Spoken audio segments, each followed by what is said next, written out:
Going guys, Sxmo here, or Sxmo Designs, and today what I'm going to be doing is a banner tutorial.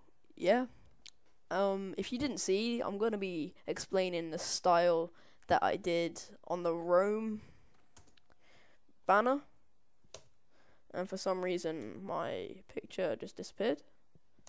There's some text. Yep.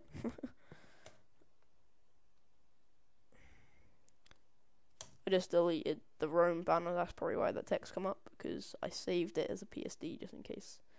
What's going on? Why has it got a glitch effect on it? Oh, maybe this is the picture.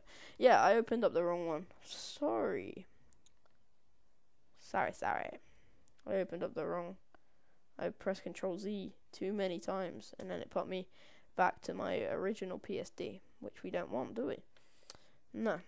We don't. So yeah, anyway, what we're going to be doing is just rasterize your picture or background or whatever you're using, duplicate it twice by pressing Control J, image, then we're going to go to image levels, red, and just change. I'm not gonna say what you can choose any of them. You can choose. I chose red for that one, and then bring this to the back. Always bring it to the bottom, even no matter what colour you use first. But I'm not going to say you have to use a certain colour first. It's up to you, really. They all look pretty unique, and you're not going to do the same style every time. So yeah, I used red and dragged it down. I got this blue colour, so I'm going to go green, drag it down. I'm probably going to get a red or a pinky colour. So yeah, change that to it is on screen, and then we're gonna use the arrow key to press across a few times to get this nice little glitch kind of look. And then I'm just going to drag it out so you can't see pink on the sides. Which, that is pretty much just for them, that bit done. You can, the more glitch you want, more sides you do. It's pretty simple really. So yeah, before we go any further, I'm just going to quickly go on to curves and just make it a little bit darker just to bring out the saturation, which looks quite nice. I think that looks a bit better. But if you don't know how to go curves, go to this little kind of Pepsi sign and just click on that. Control J this picture. No, you don't. I don't know why I said that. You go to your marquee tool. You can use any one, but use the rectangular tool. Don't be awkward. So yeah, now we're just gonna select random parts of the banner.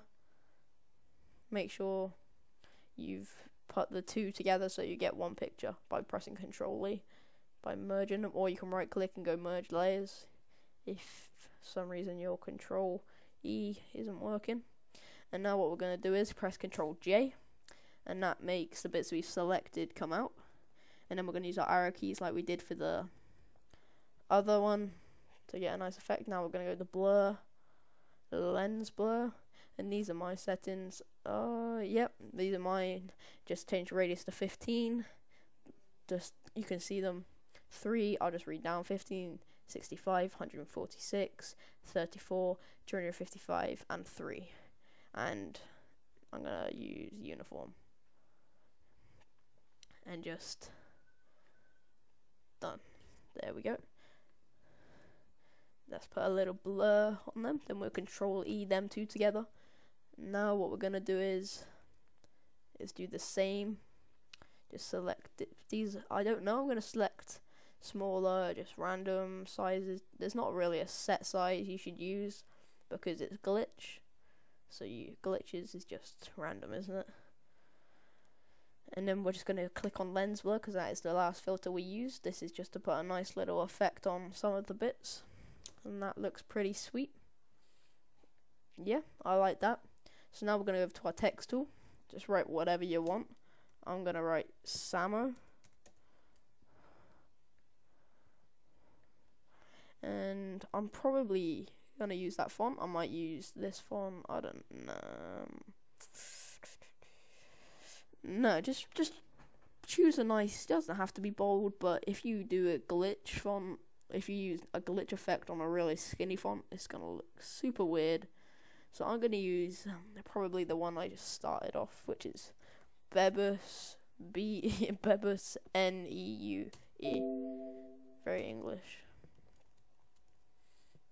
Yeah, Sxmo. There we go. I'm just going to add that there. Don't change any of the colors. Well, you can, but if you change them, just make sure you rasterize the layer style. Well, yeah, rasterize the layer style. Okay, now we're going to Control J. Yeah, Control J. Then we're going to do what we did to the background. So we're going to go to levels. Obviously, I did red first. So remember that. Remember what you did. And then change it to screen. And then obviously I went over here again to levels and I clicked on blue, I believe. Did I click blue? No, I did not. I didn't do blue. I did green, I'm pretty sure. I'm just going to go with that.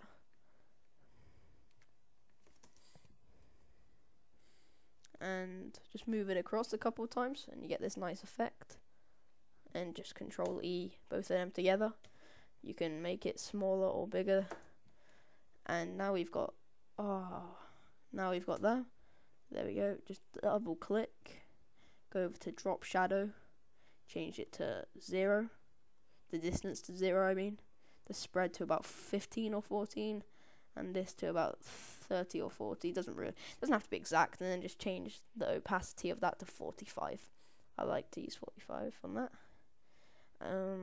One more thing on your hair. on your hair. Use your gradient overlay to select and just have it about just about 40, about that, you know, and then just turn it down to whatever looks nice on your banner. You can tell what looks nice to you, doesn't really matter, and then just make this to what size you want. And my screen's gone black. Yep, there it is. It's back.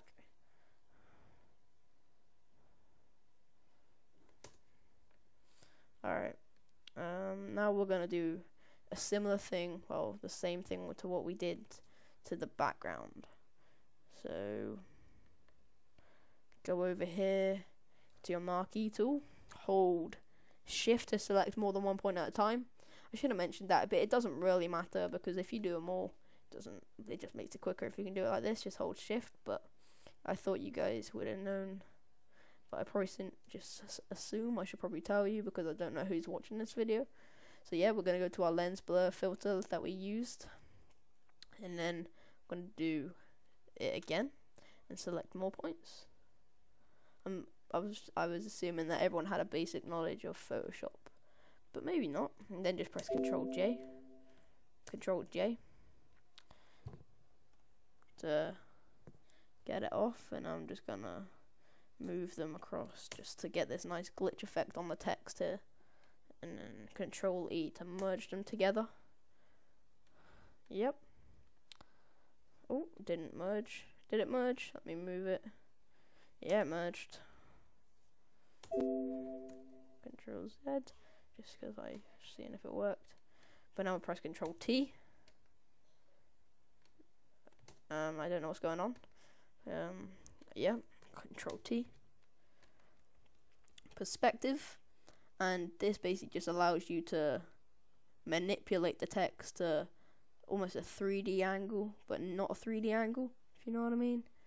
Just, it puts perspective on it, yeah. It does what it says. I was gonna have that on mine, and now we've got that, we can change the size that we want the text to be. So yeah, that's about it, guys. This has been Sxmo. I hope you enjoyed this tutorial. One little last thing, if you want to, you don't have to, just add a quick lens blur to the text, just to add that nice kind of blur to it, but that's all up to you. You can even do it to the background, but it's all preference. Yeah, this has been Sxmo. I hope you enjoyed the tutorial. Thanks and goodbye.